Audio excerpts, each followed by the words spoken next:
Assalamualaikum warahmatullahi wabarakatuh. Perkenalkan, nama saya Agustina Syawati dan dengan teman saya Ahmad Nur Fahrezi.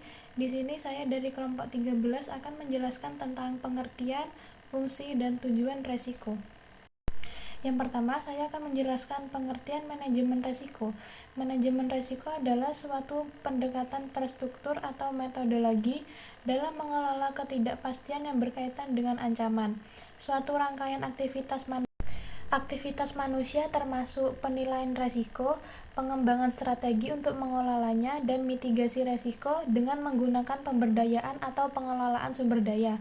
Strategi yang dapat diambil antara lain adalah memindahkan resiko kepada pihak lain, menghindari resiko, mengurangi efek negatif resiko, dan menampung sebagian atau semua konsekuensi resiko tertentu. Manajemen resiko tradisional terfokus pada resiko-resiko yang timbul oleh penyebab atau seperti contohnya yaitu bencana alam atau kebakaran, kematian, dan tuntutan hukum.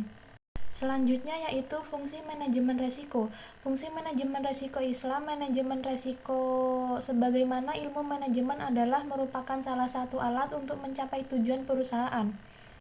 Tujuan perusahaan tidak bisa dicapai apabila fasilitas-fasilitas yang dimiliki tidak bisa dimanfaatkan karena terjadinya peristiwa kerusakan atau kerugian sebagai akibat misalnya kebakaran, banjir, gempa bumi, dan lain. Usaha-usaha untuk menghadapi kemungkinan terjadinya kerusakan atau kerugian tersebut serta bagaimana mengatasi atau menekannya adalah merupakan bagian dari manajemen resiko.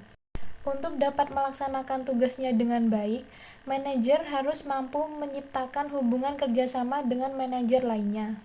Selanjutnya yaitu tahap-tahap manajemen resiko. Resiko dalam manajemen resiko yang berhubungan dengan ketidakpastian ini terjadi oleh karena kurang atau tidak tersedianya cukup informasi tentang apa yang akan terjadi. Adapun tahap-tahapnya, tahap-tahap manajemen resiko yaitu yang pertama, mengidentifikasi terlebih dahulu resiko-resiko yang mungkin akan dialami oleh perusahaan. Yang kedua, mengevaluasi atas masing-masing resiko ditinjau dari severity atau nilai resiko dan frekuensinya. Dan yang ketiga, mengendalikan resiko secara fisik atau resiko dihilangkan, resiko diminimalisir, dan ataupun secara finansial atau resiko ditahan, resiko ditransfer. Yang terakhir yaitu menghilangkan resiko berarti menghapuskan semua kemungkinan terjadinya kerugian, misalnya dalam mengendarai mobil di musim hujan, kecepatan kendaraan dibatasi maksimum 60 km per jam. Assalamualaikum warahmatullahi wabarakatuh. Nama saya Ahmad Nur Fahrezi dengan NIM 20104112114.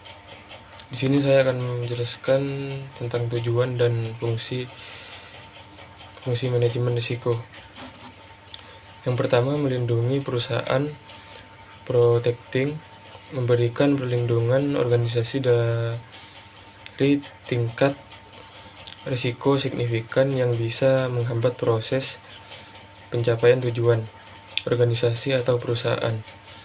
Yang kedua, mendorong manajemen agar proaktif, bertindak proaktif dan dalam mengurangi potensi risiko dan menjadikan manajemen risiko sebagai sumber keunggulan bersaing dan kinerja perusahaan.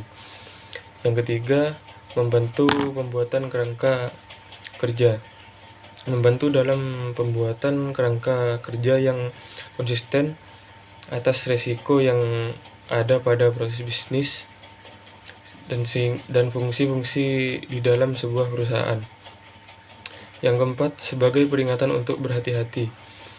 Mendorong sesuatu individu dalam perusahaan agar bertindak hati-hati dalam menghadapi risiko perusahaan demi tercapainya tujuan yang diinginkan bersama. Selanjutnya, faktor-faktor risiko. Faktor-faktor yang menyebabkan makin kompleksnya kegiatan-kegiatan usaha tersebut antara lain makin cepatnya perkembangan perdagangan internasional, perkembangan teknologi, perkembangan integritas organisasi kegiatan usaha yang sangat erat dan tinggi, kegagalan satu unit atau sekitar sektir pengaruh pada sektor lainnya. Bertambahnya kesadaran dan ketelitian masyarakat masalah-masalah polusi, kebisingan, pencemaran, dan aspek lainnya yang mempengaruhi kegiatan usaha sehubungnya dengan tanggung jawab sosial. Selanjutnya, kesimpulan. Dari penjelasan di atas, dapat disimpulkan bahwa manajemen risiko adalah suatu proses mengidentifikasi, mengukur risiko, serta membentuk strategi untuk pengolahannya melalui sumber daya yang tersedia. Manajemen risiko adalah bagian penting dari strategi manajemen semua wirausaha. Proses di mana suatu organisasi yang sesuai metodenya dapat menunjukkan risiko yang terjadi pada suatu aktivitas menuju keberhasilan di dalam masing-masing aktivitas. Dari semua aktivitas, fokus dari manajemen risiko yang baik adalah identifikasi dan cara mengatasi risiko. Sekian presentasi dari kelompok kami. Jika ada kesalahan mohon dimaklumi. Wassalamualaikum warahmatullahi wabarakatuh.